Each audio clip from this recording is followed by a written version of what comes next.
I'm Janna Free, and I am a certified life coach through the Life Coach School. And I'm excited to talk to you about confidence today because guess what?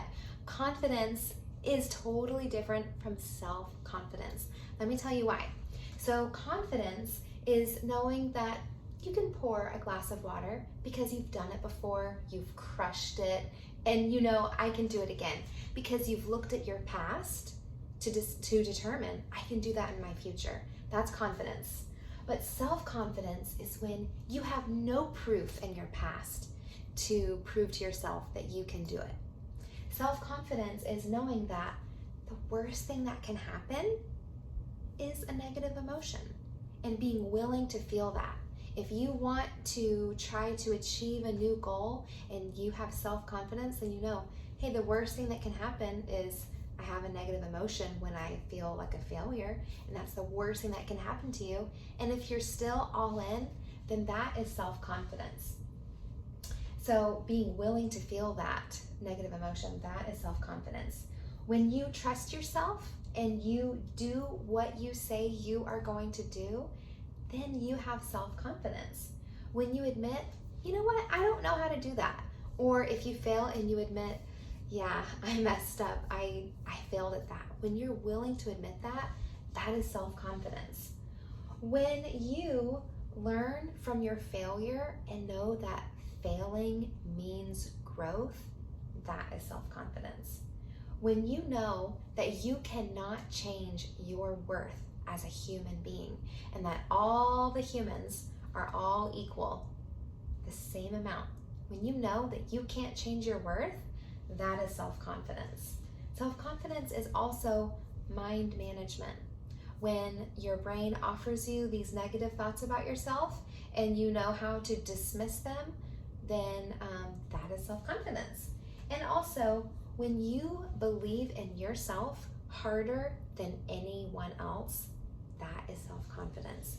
We sometimes want our partner or parents or children to believe in us, but that's not their job.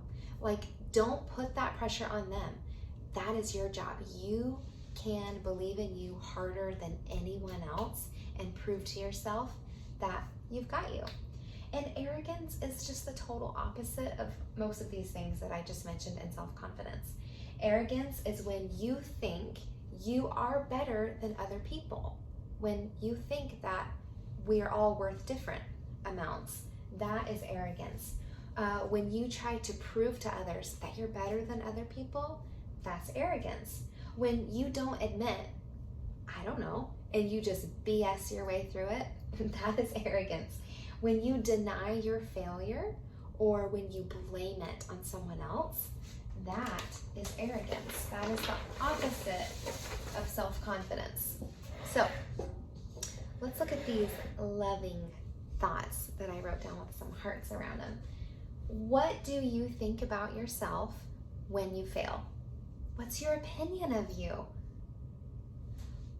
Failure is an opportunity to increase your self-confidence. When you fail and you know, I've got this, I tried and I'm willing to try again, then that is going to increase your self-confidence. When you think things like, I don't know how to yet, then that brings you hope and increases your self-confidence. Also, when you think, I haven't done it yet, but I will, then that increases your self-confidence. Y'all, this is where it's at. If you work on your self-confidence, then it's amazing the things that you can achieve and goals you can accomplish. It's incredible. So if you want some help with it, check out my website, coachwithjanna.com.